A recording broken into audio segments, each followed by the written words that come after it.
everyone, today I thought I'll swatch out my Daler Rowney FW acrylic inks, and it can be quite useful to see certain colors side by side. I don't have that many, but I do have a little collection by now, so here they are. I did add a few new colors recently, and so I thought it'd be good for me to have them all on one kind of page so I can refer to them.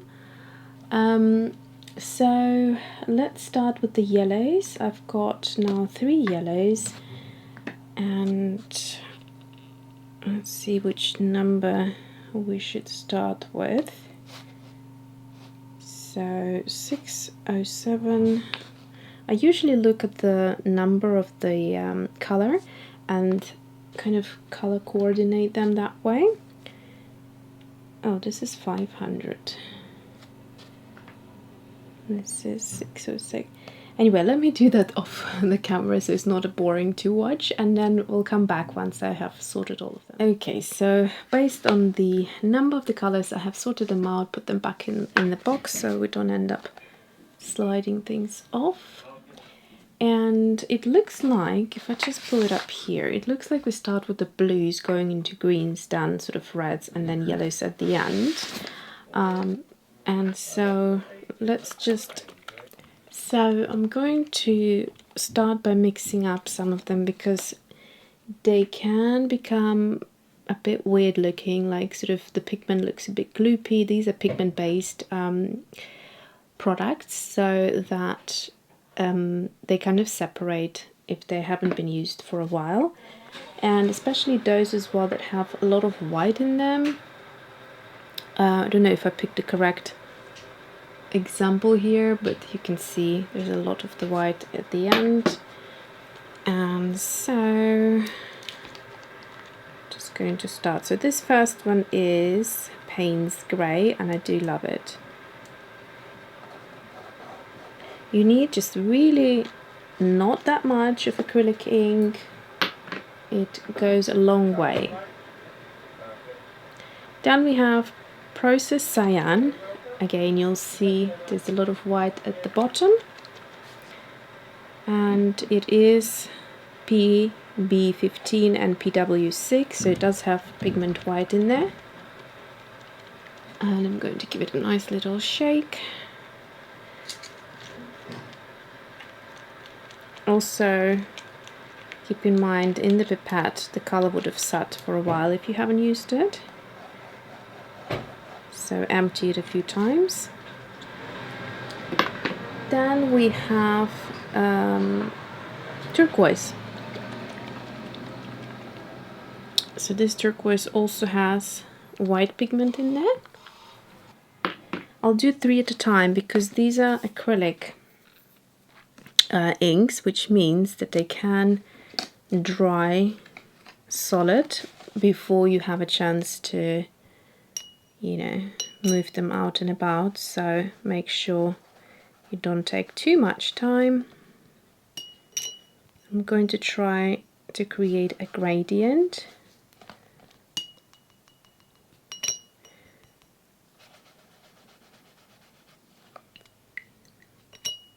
So the beautiful thing about this art supply is that you can go quite opaque with them, like with acrylic paints, but you can also use them like watercolors. So you can see there the thin lines have already dried up on the paper. And if you use more water, they do behave like watercolors, and they have a beautiful texture to them. Ooh, it's a very hot day today. In fact, we had a few hot days. We complain here in UK when we have, you know, rainy and cold weather when everyone else is having summer, as it should be. And then once our hot weather kicks in, it's not that pleasant. You have to hide somewhere in a shade if you're outside because the sun is pretty intense, especially if it gets to the 30s, which is around about there now. Okay, so the color just now was, what is this? Marine blue. And now we have dark green.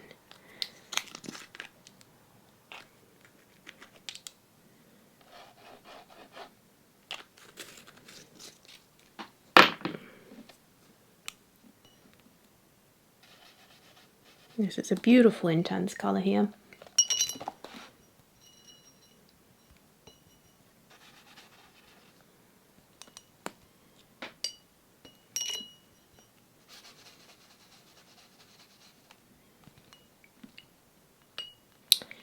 Alright, so these are our blues and greens. Then we have pinks. The pink I have here is, what is this? Process Magenta. This one shakes up quite well. Most of those that don't have white in them shake up really well. And then we have, this is one of the recently added colors, Fluorescent Pink. It's a neon, so it's not light fast, basically. And in terms of light fastness, all of them have 3 stars, and only this one in my collection have 1 star, has 1 star rather. Now we're going into sort of neutrals here. So this is a red earth, which also has, no, it doesn't have actually white pigment. It has few pigments in there. It has PY3, PV3, PR112, PBK7, so quite a few pigments.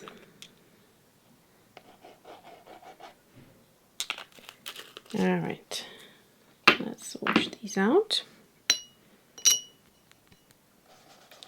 So before I added the fluorescent, I was thinking that my process magenta is like super vibrant, and it is. But once you put the fluorescent pink here, things change. Suddenly looks a bit dull, but it's not. It's just that this neon is super, super bright. In fact, it needs a bit more neon in here. Okay, red earth is up next. Don't need that much of the red earth. I find only with the fluorescent pink you need quite a bit of it. The others usually you need very little. Okay, and then we have Flesh Tint. This color has been renamed to Peach Pink. So if you go to Jackson's and you put Flesh Tint in there, you might get a Flesh Tint or you might get a Peach Pink. If you're going to zoom on the picture, you will see that both of them have Flesh Tint on the label, and that's because they probably still had the old stock that they need to get rid of or sell. But it's the same color.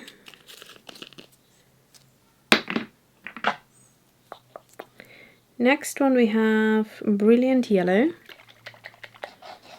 Beautiful color.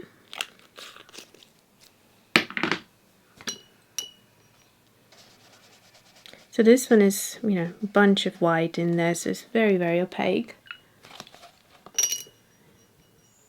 If you wanted it to be kind of more translucent, you would need, again, very little of it. And then just play with it. And then Brilliant Yellow. There we go. We've got 3 left. we have yellow ochre. Now I love this color. Gorgeous. And we have rose sienna. This is an interesting one.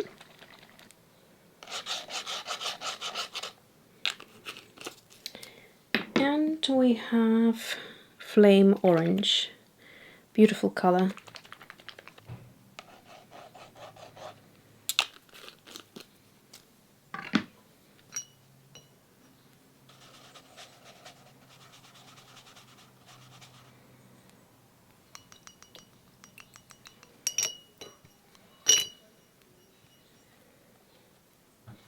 So sometimes you might find that the like clusters of the pigments from the acrylic ink, that's probably when it sort of hasn't been mixed up properly in the bottle, if it has been solidified for a while.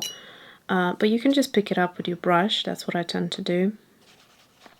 So this is an interesting one. I'll try to use a bit more water just to dilute and show you what it looks like. So it dilutes into this beautiful translucency, but at the minute, too much water here.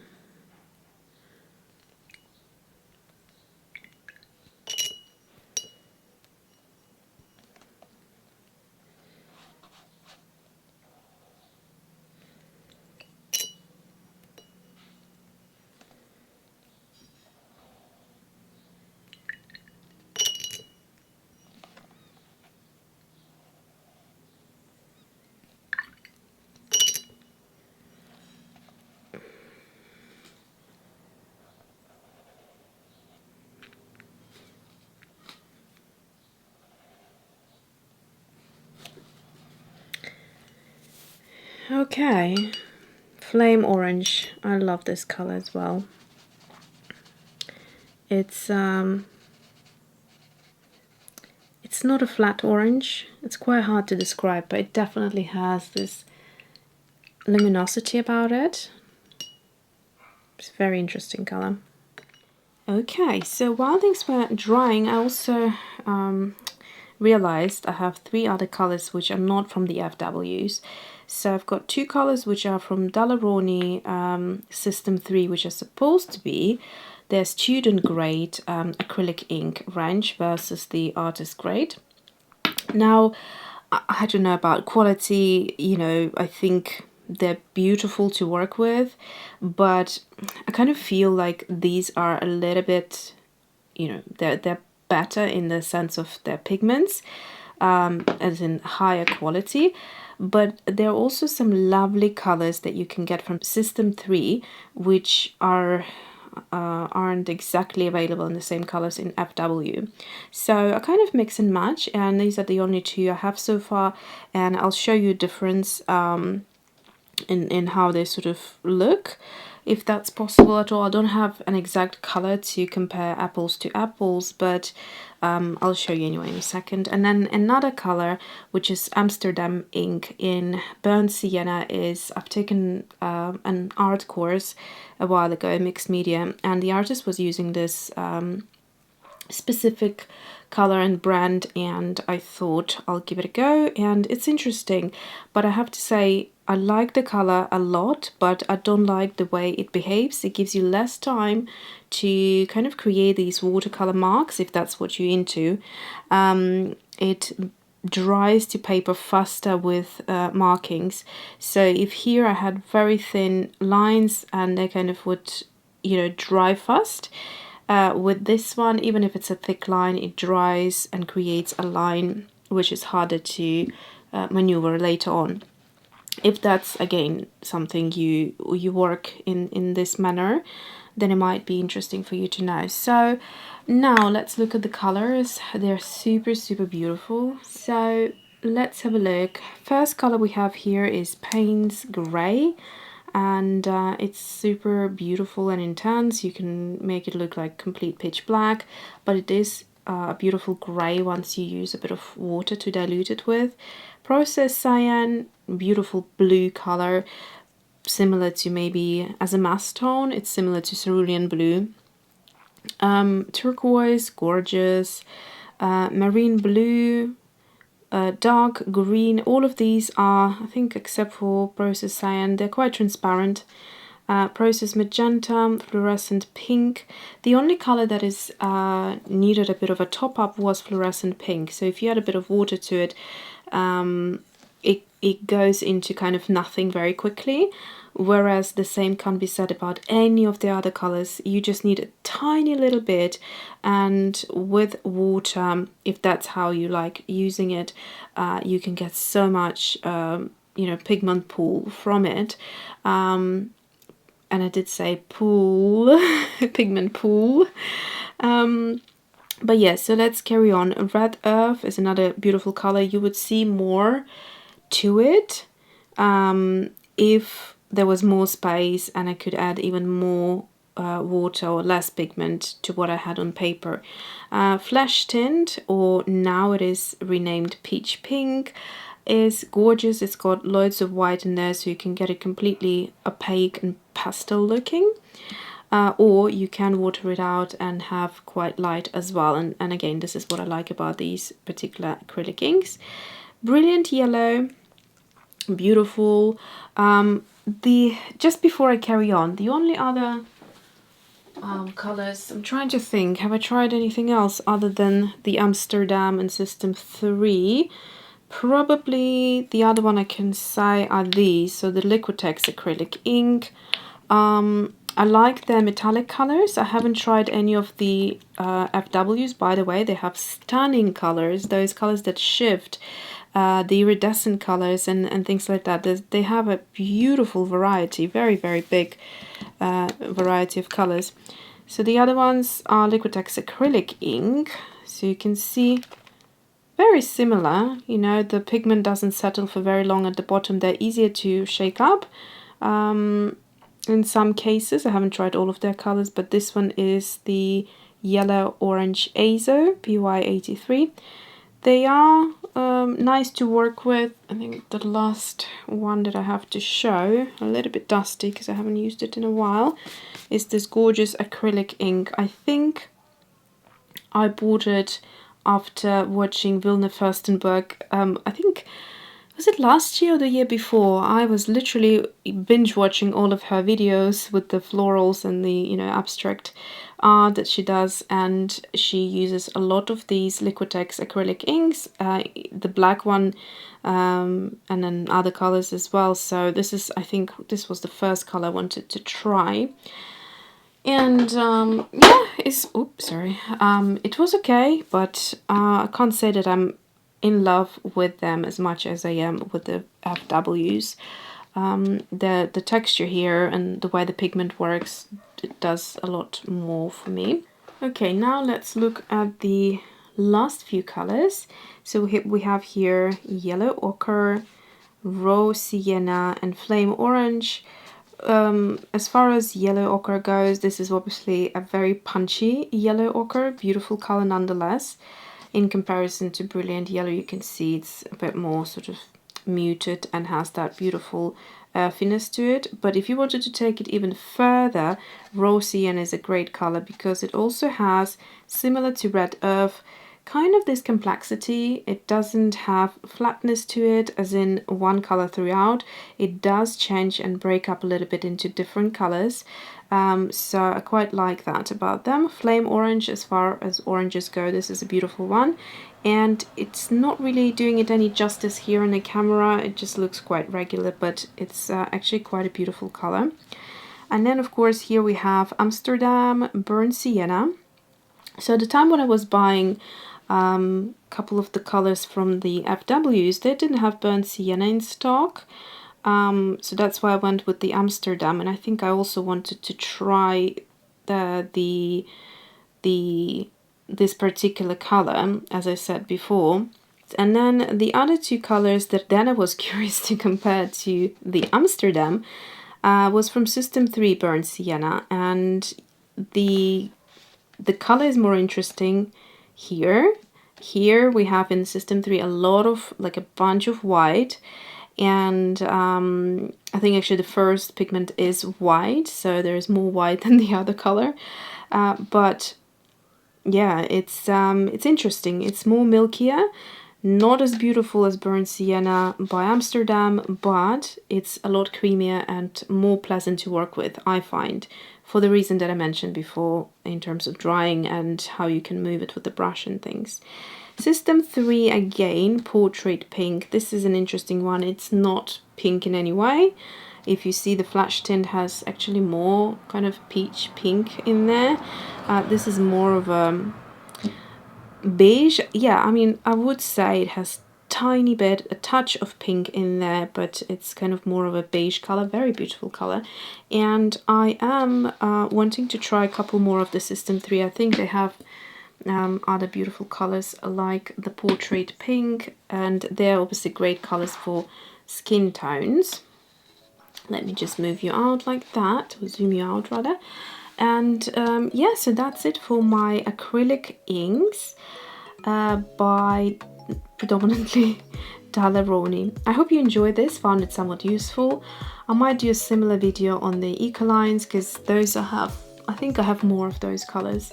Have really been loving the liquid watercolors. All right, see you then.